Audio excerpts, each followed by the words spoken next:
Hi hello welcome back to my YouTube channel. ఈరోజు మనం chicken షామియా kebab ఎలా తయారు చేయాలో తెలుసుకుందాం.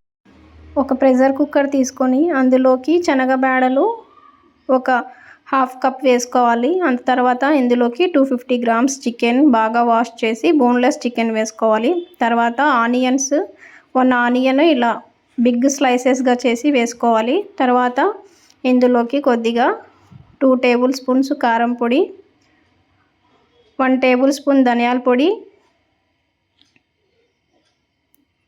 1 teaspoon ginger garlic paste, చిటికెడు పసుపు, కొత్తిమీర ఇవన్నీ వేసి కొద్దిగా వాటర్ని యాడ్ చేయాలి. ఇప్పుడు ప్రెషర్ కుక్కర్ లిడ్ క్లోజ్ చేసి 5 విజిల్స్ వచ్చేంత వరకు కుక్ చేసుకోవాలి. ఇలా 5 విజిల్స్ అయిన తర్వాత ఇలా మనం చికెన్ తర్వాత పప్పు మొత్తం ఉడుకుతుంది. ఇప్పుడు మనం ఇందులోకి టేస్ట్కి సరిపడినంత సాల్ట్ వేసుకోవాలి. వాటర్ లేకుండా దీన్ని మనం కుక్ చేసుకోవాలి. ఇది చల్లారిన తర్వాత మిక్సీ జార్లో వేసి పేస్ట్లా మనం ఇలా గ్రైండ్ చేసుకోవాలి. ఇప్పుడు వీటిని చిన్న చిన్న ఉండలుగా తీసుకొని మనకు ఏ షేప్లో కావాలంటే ఆ షేప్లో వీటిని, రౌండ్ కావాలంటే రౌండ్ షేప్లోకి దీన్ని మనం ఇలా చిన్న చిన్న కట్లెట్ లాగా చేసుకోవాలి.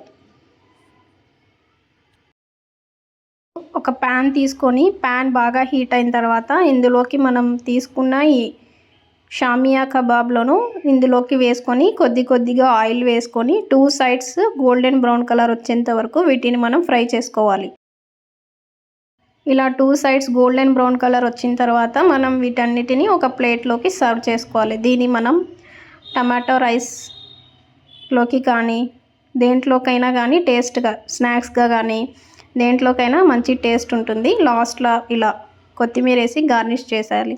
అంతే ఫ్రెండ్స్, చూసారు కదా టేస్టీ చికెన్ షామియా కబాబ్ రెడీ అయిపోయింది. ఇక మీరు కూడా మీ ఇంట్లో రెసిపీని ట్రై చేసి ఎలా ఉందో కామెంట్ బాక్స్లో మెసేజ్ చేయండి. Thank you.